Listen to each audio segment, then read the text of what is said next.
How you doing, everybody? Hello, hello, hello. Welcome to the first post-game show of the year. We're finally done with spring training. We are finally on to the real thing. We got Texas coming up in a couple of days. I'm pretty excited here. I'm not going to lie. The vibes are very high right now. The feelings are good. Everything is just feeling dandy right now. Quick reaction here to tonight's game. Obviously, it's just the final spring training game, wrapping up their trip in Mexico. Pretty fun couple of days. A lot of action with the Bats here in the last couple of days. But I think the big story coming out of the last couple of games here was the big three. Marcelo Meyer, just an absolutely huge series for him, just putting an exclamation point on his spring. I mean, he couldn't have had a better spring training, in my opinion. He really set himself up for, just good opportunities for this coming year. Trevor Story, we're all hoping he can stay healthy for this year. We're all hoping for finally to have a productive season ever since coming to the Red Sox. But Marcelo Meyer, man, he's knocking on the door. And, I mean, with what he showed this spring, the last couple of years, he's had some injuries. Last year, having the back injury, ending his season short. I was saying coming into the spring, he needed to have a good stretch of games here, and he did just that. I think he proved to a lot of people that there's a reason he was drafted 4th overall back in 2021. He is absolutely looking like the future. My goodness, he just had a huge series here. Christian Campbell, got off to a bit of a slow start this spring. People were starting to get a little bit concerned, but he got a little bit more comfortable as time went on, and he's been hitting very well over the last week or so. Another home run here, but it's not just the fact that he's hitting home runs. It's just the way he's approaching things. It's not like he's, clobbering a ball, going out to left field. This guy's hitting oppo homers. He just hit one today, dead center. That is a sign of a mature hitter in the lineup. A guy that's not afraid to go to the opposite way, not trying to pull everything, working the counts. Christian Campbell, sure, a lot of people are going to look at that slash line for spring training. They're going to go right to that. And they're going to be thinking, well, what's the big deal? Why is everyone talking about Christian Campbell making the opening day roster? You got to go a little deeper than the slash line overall with him. You got to look more over what he's done over the last couple of weeks. And you got to look at, the on-base percentage over the last couple of weeks and just over the last few games here. Hitting the ball with authority. You love to see that, building that momentum going into the 2025 year. Very excited for Christian Campbell. And Roman Anthony got off to a great start this spring. There is one point here where, you were thinking, could this guy maybe win a spot on the opening day roster? With Willie Abreu, everything was going slow with him. You weren't really sure what was going to happen there. And, Roman was just looking great. He was looking the part, like I've said, for a little while now. And then he got sick. And after he came back, he had a couple of, decent games, but wasn't really able to stay consistent. And, hey, got himself a triple there tonight. Man, just looking like Roman Anthony that we've been all excited for. You got to be excited about the big three. That was a big story for this spring. Obviously, Alex Bregman coming into the camp, and looking like he's going to be the full-time third baseman for this coming year. I don't see Rafi being at all involved at third this year unless it's maybe a game or two. He's looking like the DH moving forward, which is what I've been thinking it should have been going into the offseason. That's another conversation in itself. But, the big story was Bregman. And, yes, he got off to a hot start, right? He was smoking some home runs, over at Fenway South. But it turned into the big three as camp went on, and it was really fun to look. It was really fun to watch. So that, to me, was the highlight of this spring, and that was the highlight of the last couple of games in Mexico. But it's not just those guys, right? You had a couple of bats stepping up here tonight, getting themselves ready just in time for the upcoming season, right? David Hamilton going deep here tonight. You're looking at Rob Refsnyder, against the lefty there, 110 miles an hour off the bat with him. My goodness, Rob Refsnyder. Those two guys, those are the kind of guys, those are those role players that good teams need at the end of the day. A guy that comes in against left-handed pitching, someone like David Hamilton who, can be that lefty bat and take over in the infield, and those are the guys that can do damage off the bench, so I think they had a very key game for just themselves and getting ready for this coming season. And Jarren Duran, I feel like you haven't really heard a whole lot about him for this spring, and getting a couple of hits there tonight, stealing a base. Again, hey, he's your leadoff guy, so nice to see that he got off to a good start. For the pitching tonight, not really a whole lot going on. It's really just guys getting in work. Greg Weissert, Zach Kelly, being told they have made the opening day roster. They came up with a couple of clunkers here tonight. You had Bernardino come in tonight, looking pretty sharp. But not really too much going on. The defense, right? Not looking all that great. A few errors here tonight. But in the end, it's really just guys getting their work in just to wrap spring training up. You would have liked to have seen a little bit better from Weissert and Kelly, but hey, it is what it is. But everyone, we're going to get to the post-game breakdown here. If you can, just hit that like button for us. Subscribe if you're new. We are a part of the Foul Territory Network. If you are listening to this via podcast format, whether that's Spotify, Apple, wherever it may be, give us a 5-star review. It really does help out with the algorithm. It really helps out with people trying to find the podcast at the end of the day. But if you are with us live on YouTube, hit that like button, subscribe if you're new. But before we really dive into everything here, we're just going to take a quick look at tonight's sponsor, True Classic. I'm going to let the guys over at Foul Territory take over on that one. If you're looking for premium clothes at an affordable price, you got to check out True Classic. AJ, you're rocking the True Classic shirt right now. Oh, believe it. Look at this thing. Look at it. Soft. It fits perfect, even with these guns. Not too tight like Scott likes it. Little bit of room to move in there, right? Look, you can wear it under a suit. You can wear it out to dinner with some nice jeans. You can wear it to the gym if that's what your game is. Whatever it takes, this thing fits great, feels great. Great shirt. The long sleeve Henny for these cold, kind of warm spring days. Perfect. Yep.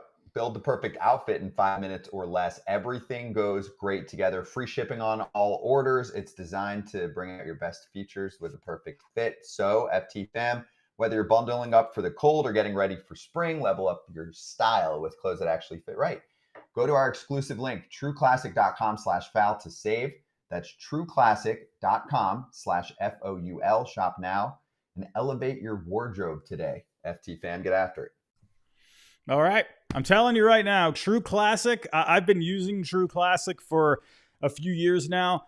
That's not some kind of a gimmick. Their shirts are actually quite wonderful. Again, I've been using them for a little bit, way before we even had this sponsor. They got good prices over there, and they got a good deal. Make sure you use the code FOUL, FOUL. I'm telling you, they got some good stuff over there and some pretty nice colors. They're coming out with some more seasonal things for summer coming up. But everyone, let's dive into tonight's game. Let's start with the offense here. Like I said, obviously the big three coming in. Campbell with a home run tonight. Anthony coming up with the triple there. Had a couple of walks as well. That's another thing with Roman Anthony, right? To me, what stuck out the most with him was just his approach at the plate. How calm he was at the plate, taking pitches, working walks. That to me, sure, it's nice to, see the bombs that he was hitting, right? In that the prospect breakout game, the spring breakout game. Hitting an absolute tank. That's fun to see. But really what jumped off the page for me with Roman Anthony this spring was just his plate discipline. I'm very excited for him. I think it's only a matter of time before he does get to the major league level. I think in the end, it's just going to work itself out. Who knows what happens with Wilyer Abreu? I know he's got himself ready on time here, but he did miss a lot of time. Let's see how things go with him. A prediction I have for this year is Roman Anthony eventually makes his way into the lineup. I'm not sure how it's going to happen, but you can't keep that bat down in the minor leagues for that long. But Marcelo Meyer, right? I was raving about him at the start of the show. It's going to be interesting with him. I tweeted out today thinking, how is this guy going to fit? Let's say Trevor Story is having a good year. Let's say he is healthy, everything's going well, he's hitting well, playing. He's going to play great defense as shortstop, but let's say the bat is productive. You got to wonder with Marcelo Meyer, man, if he keeps up this momentum at AAA, which getting back to that, I think it's good that he's starting the year at AAA, right? The back injury cut his season short last year. So I think it's good that he's obviously had the good spring. let's keep that going, right?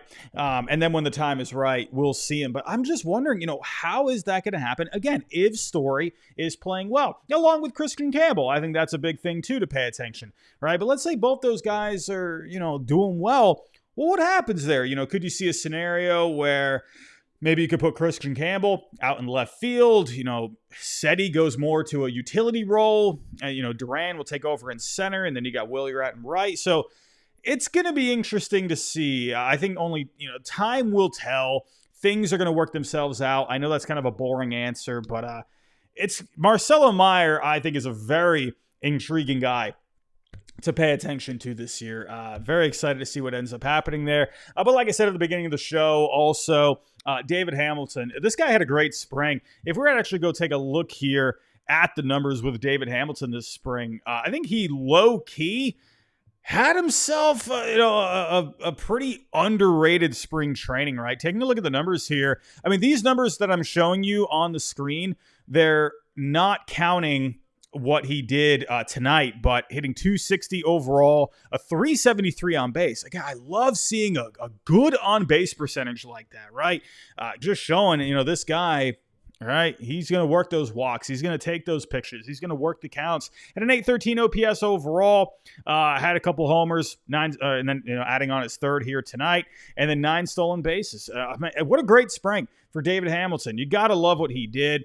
But to me, what really jumps off, like I said, it's the on-base percentage. Sure, yeah, you're going to be going up against, some, minor league pitchers, along the way in spring training, guys trying to win jobs. So, yeah, when you see those amazing numbers again, in spring training, that's all fun and dandy, but I love looking at the on-base. That, to me, tells a whole lot out of spring training. It's not just what you're doing with the bat, but it's how you're approaching the at-bats. And, also, David Hamilton, I think just another very good thing about him is not just what he can provide with the bat off the bench, and he can play some good defense over at second base, but he's going to be a bit of that spark plug, right?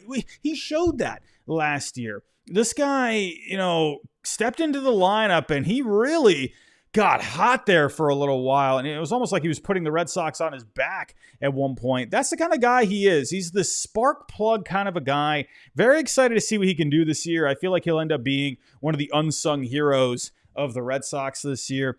Very excited to see what he can do. But Jaron Duran, getting back to him, this is a guy, like I said, you weren't really hearing all that much, but not great numbers this spring. I mean, if you're taking a look here, only hitting 196 coming into tonight, only had the 255 on base, a 569 OPS overall. Yeah, he had a homer, had a stolen base. We would have liked to see a little bit more, but hey, better late than never. Went 2 for 3 tonight. Just doing his thing, right? Getting himself right. Hopefully he can keep up the success that he was having last year. I'll be honest, I will expect a little bit of regression with Jaron Duran. I mean, the guy just had a monster season last year. The batting average on balls in play was pretty high with him last year, so I am expecting a slight bit of regression. If we're going to actually go take a look here at StatCast, let's go take a look at Duran. Not trying to knock on Duran here, but I'm slightly expecting a bit of regression. Now, when you take a look at the expected numbers, they all ranked very well, right? The xWOBA, expected batting average, the expected slugging, we're all doing pretty good. Exavelo was looking good. Barrels getting a good amount. But, the one thing with Duran was he was chasing, a bit, right? Middle of the road when it came to his percentile ranking. There's could use some improvement when it came to the swing and miss, the strikeouts. Could walk a little bit more. But with Duran, right, we all know what he can do at the top of the lineup. But like David Hamilton, he's that spark plug kind of a guy. So I'm just hoping we can see, just again, I don't think it's going to be the same thing as last year, but if he can even replicate even close to that, that's what you're going to want at the top of the lineup. Duran, again, very excited. Taking a look here at the pitching side of things. Now, this is where it did get a little sloppy here tonight. You would have liked to have seen, guys like Kelly and Weissert who, it came down to the final, couple of days there with whether or not they were going to break camp. I think there was a possibility, that Kelly, there was a chance he could have started the year at AAA. He has a couple of options, compared to Cooper Criswell, where Kelly, yes, he had the better spring overall. So I'm not surprised that he ended up making the team. I was just wondering what the Red Sox are going to do there because he had more options. So, now Cooper Criswell, you're going to be, optioning him down. So that's going to use his final option. So, but with Kelly, he ended up having a good spring overall. A bit of a clunker tonight. The one thing I noticed with Kelly is he threw a lot of different pitches here tonight. 6 different pitches today. So it looked like to me that he was really just working on a couple of things to wrap up his spring, just trying to get a feel for, all the pitches that he's got. So I'm not really, too concerned about that. Weiser, we go back to last year. We had a very up and down year. So you would have liked to have seen him finish on a strong note. Gave up a couple of unearned runs here tonight, had a walk. So, again, I wouldn't put too much stock into these guys having a couple of clunkers.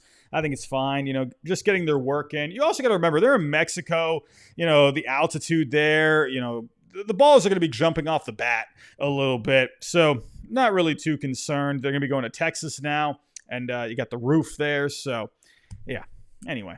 I'm not really too worried about that overall. But he did have, Shane Drohan. This is going to be a guy that's depth in the organization. Did all right tonight, 2 2/3 innings pitched. Gave up 4 hits overall. Again, he got the altitude there, so, it's fine. But no earned runs for him. That's a guy that I think at some point, maybe could see some kind of action with the Red Sox as, like a depth kind of a guy. Maybe, if they need an arm in the bullpen. So someone to pay attention to. And Brennan Bernardino. Brennan Bernardino in the end, this is a guy where, I was kind of, thinking that he was going to end up getting a spot in this bullpen.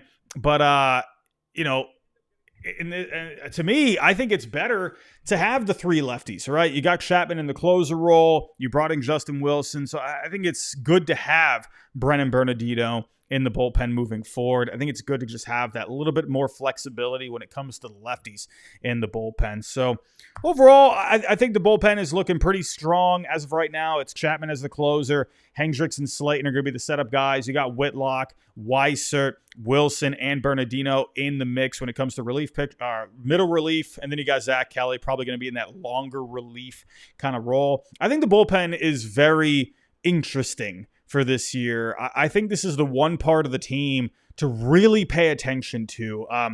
Chapman, I do think, is the right guy to go to right now, especially after Liam Hendricks having a tough spring. But Chapman, right now, I think is the right guy to give the ball to in the 9th inning. I don't think they're going to have a short leash with him. I don't think they're going to have a long leash with him.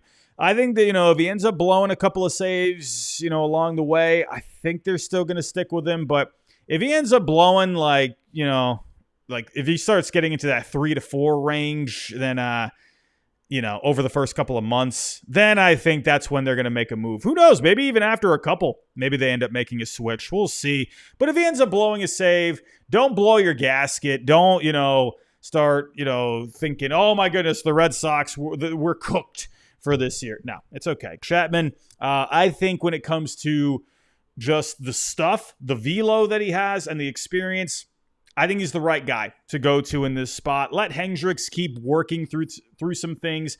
Hendricks, I think, is very interesting. I actually wonder, because of just what was happening with him this spring, giving up a lot of hard hit balls and stuff still not fully there yet, is he even going to be a guy they go to in a setup role in a close game? Could you see, Justin Slayton? Yeah, for sure. But could you end up seeing maybe even Whitlock, maybe even, getting a role in the 7th, 8th inning to start off the year? I wonder with Hendricks if they kind of ease him in a little bit more. Maybe in those kind of mop-up duties a little bit, or, maybe in like that 5th, 6th inning when they got a comfortable lead. Again, just because of the performance that he had this year. I mean, if we were to take a look at his spring training numbers overall, I mean, he had an ERA just under a 10 over 7 games and 6 1/3, a 9.95 ERA, FIP right around 6.5, not really getting the strikeouts, giving up the home run ball. So again, I think it's possible that, you could see Hendricks this year. They only put him in there when they got a comfy lead, 4 runs. But, if there's a game where, 3, I don't know. I feel like maybe they'll work him up to that. But I think at this point, I would rather give the ball to Whitlock in a close game. If it's a 1-run game, 2-run game, I feel a little bit more comfortable giving him the ball at this point, and Slayton as well.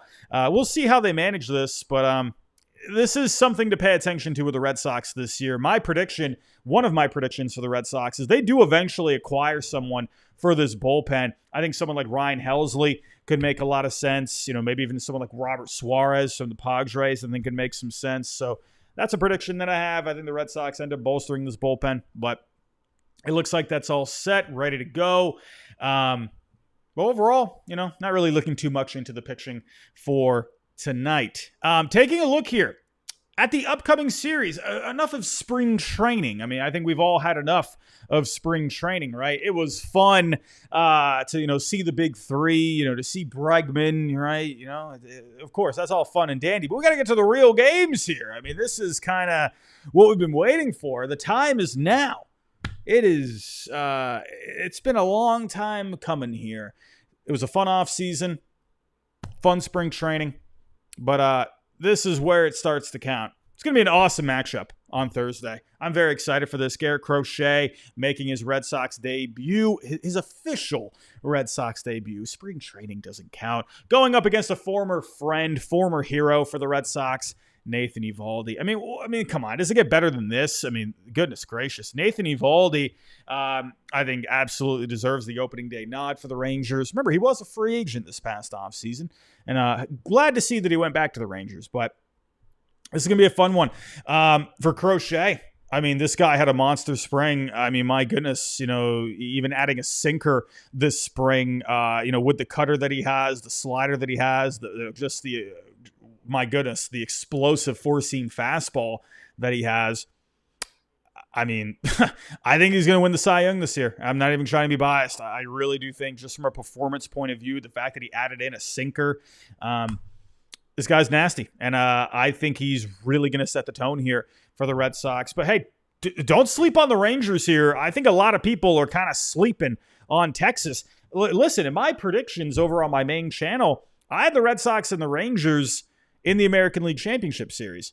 And I think it's just kind of funny that they're meeting on opening day. This could honestly be a preview of a playoff matchup. The Rangers are going to be very good this year. This lineup is not going to be fun to work with. Crochet, sure, it's his debut, but he's got quite the task here on opening day. You got Seager. You got Semien. They brought in Jake Berger, another power bat, along with Jock Peterson there. Wyatt Langford. Wyatt Langford, I think, could be an MVP candidate this year. That guy had a monster finish to his season last year. There's so much upside with him. Look out for him, man. This lineup is no joke with the Rangers. Crochet is going to have his hands full with this lineup. But for the Red Sox, right, you're going up against Eovaldi here. And, luckily for the Red Sox, you got a lot of good lefty bats. They're going to match up well with Eovaldi. If we take a look at some of the numbers here, Jarren Duran, he's hit very well against Eovaldi, has a home run in a few ABs against him. Trevor Story has actually had a little bit of success against Eovaldi as well. Raffy, he's had a few at-bats against him, so he has some experience there. Alex Bregman, 15 ABs against Nathan Eovaldi. Remember, Alex Bregman with the Astros, a lot of matchups with the Rangers there. And as a 953 OPS against Eovaldi in his career. Willie Abreu, has a home run off of Eovaldi. So, David Hamilton, let's say he gets in on the action coming off that monster spring. Maybe he can get in on some of that too. Casas, I actually want to talk about Casas here. This is, something that materialized a little late in the game, the first game against Mexico. There was, one play, a ground ball to him, hard hit ball, and it looked like, it took a bit of a bad hop, and then he just instinctively stuck up his bare hand, and it went off of him. Right now it looks like they're proceeding with caution on that. It looks like everything, X-rays came back negative. He's good to go. But that is something to pay attention to with Casas. I mean, this is a guy where the one thing you've been wanting him to do is just stay on the field. It's unfortunate. I'm not going to, I saw a lot of people hating on him because of that, where it's like, dude, what are you doing? Like, why are you sticking up your bare hand? Lou Merloni talked about it on the broadcast here tonight, saying, it's just kind of something your brain does, man. When you're out in the field and things are just moving, you got a hard hit ball, your body just kind of naturally is just going to stick something up, and, just stuck his hand up there. It's unfortunate. Hopefully that ends up not being an issue moving forward. But listen, if something ends up happening with Casas and, things are, he's having some issues with the thumb, having some issues with the hand, then, I wonder, could the Red Sox, it's funny because I was thinking about this after seeing, what happened there with him. I was wondering, could Raffy maybe even get in some action with first base? I don't know if they would do that, especially after not playing in the field all spring. I'm not saying, Raffy's going to be playing first base opening day. That's not what I'm saying. But I wonder if eventually they could think about that. I don't think they will. I feel like that's something they would want him to do over an off season to kind of get used to just the different aspects of first base, right? Third base is a tougher position overall than first base, at least when it comes to positional adjustment when you look at the numbers. But, there are some, nooks and crannies when it comes to first base, right? Little intricacies that you got to focus on. I don't know if they would stick Raffy there. But, when it comes to the Red Sox overall, if Casas ends up having some issues, they got guys that can, someone like Romy, he's played there. They'll have some options. I think it'll end up being fine. Hopefully he just doesn't miss really any time at all. But something to pay attention to with Tristan Casas. Now, if we're going over to game 2, it's going to be Tanner Houck. Now, it has not been announced to the game 2. Well, at least they haven't put it on here. I actually think, really quick, maybe Chris Cotillo, I think he might have put something here. Let me actually go find this real quick. Let's see here. Give me just a moment, ladies and gentlemen. While I'm looking for this really quick, everyone, if you can, just hit that like button for me. Subscribe if you're new. If you're listening on audio format, go leave us a 5-star review. It really does help out. But taking a look, where is the breakdown? I know I saw someone post about it. And one more thing about Casas, that he wasn't in the lineup. But actually, Ian Brown, he did put out a little tweet earlier on Casas. He said, X-rays were negative. We'll follow up today for more info. Doesn't look like, again, Casas was not in the lineup, which, I wouldn't say is a big deal right now. But hold on I'm trying to find this Cotillo tweet that he put. Here it is. The expected rotation for the first 5 games. This is actually from Jared Sandler on Twitter. Thursday, Evaldi, Jack Leiter on Friday. Saturday, you got Tyler Mahle. And on Sunday, you got DeGrom. So that's going to be interesting. Getting a little bit of action against DeGrom. This is a big year for Jacob DeGrom. Kind of altered his approach this past spring, kind of really controlling the velocity, not just trying to come out guns a-blazing. So that's going to be interesting going up against Jacob DeGrom. And then Tanner Houck going game 2, I guess, will be against Jack Leiter. Jack Leiter adding a changeup this spring, the kick changeup. Let's see how Jack Leiter does this year. But if that changeup's working for him and he's got all of his other stuff working, that's a guy that's been trying to work through some things for, a little while now. But, hey, maybe we'll see a different Jack Leiter here. Tanner Houck, not a great spring for him overall. I was saying in the last stream, felt like he's kind of working through some things this spring, kind of working on different pitches and whatnot. He wasn't really giving up, like mammoth home runs by any means. It just seemed like he was working on some stuff. Maybe there was a mechanical tweak he was trying to work through. But then Walker Buehler making his Red Sox debut in Game 3 against the Rangers. And like I said, Game 3, that'll be Tyler Mahle. So that'll be exciting to pay attention to. Just overall, hey, very excited for this upcoming year, man. I'm very excited for this series.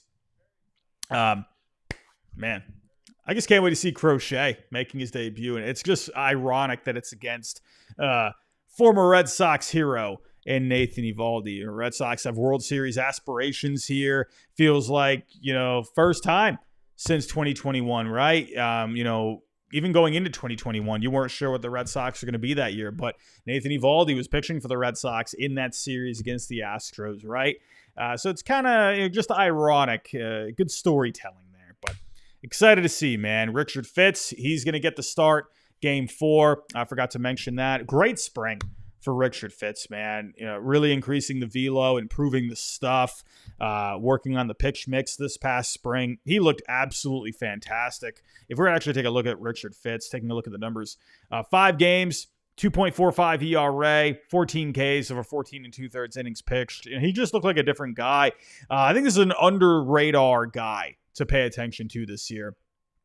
I think for the Red Sox, man, the fact that you traded Alex Verdugo for Richard Fitz, and you get back, as well as getting back Greg Weisser, and now Verdugo is in AAA for the Atlanta Braves. He just got signed not too long ago. I mean, my goodness, could Richard Fitz end up being one of the biggest steals of all time? My goodness. But it's just nice. Another thing to throw in here, it's just nice that you look at the starting pitching and you just feel very good about it. You feel like you haven't had this feeling for a little while now. And you got 4 dudes that are going to keep you in the game, man. And probably and could very well carry you to a win on those days. Very confident about this rotation moving forward. Offense, the bats were looking good over this past couple of games.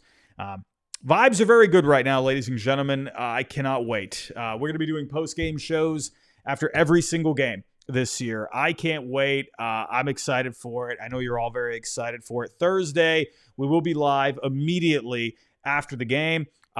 Make sure you have your notifications turned on. Join me live on YouTube. That is going to be just a lot of fun. Opening day is always just, there's a lot of hype with opening day. People get very excited on that day. It's almost like people, in a way, like I love opening day, but then it gets kind of annoying usually when you start to see teams losing and people overreact. Opening day, I almost call it overreaction day because it's literally the first game of the year. But that's how much people are into it, man. It's going to be fun. We're going to have a fun post-game wrap-up on Thursday. I'm excited, even if they win or lose. I'm just excited to get this going, everybody. But everyone, I'm going to wrap it up right there. Thank you for joining me, and thank you for joining along with the ride so far. It's going to be a great season. We're going to have a lot of fun, man. I'm excited for it. Everyone, go have yourself a good rest of your night. If you can on the way out, hit that like button, and again, subscribe if you are new, and leave us a 5-star review via podcast format. But everyone, go have yourself a good night. I'll talk to you next time.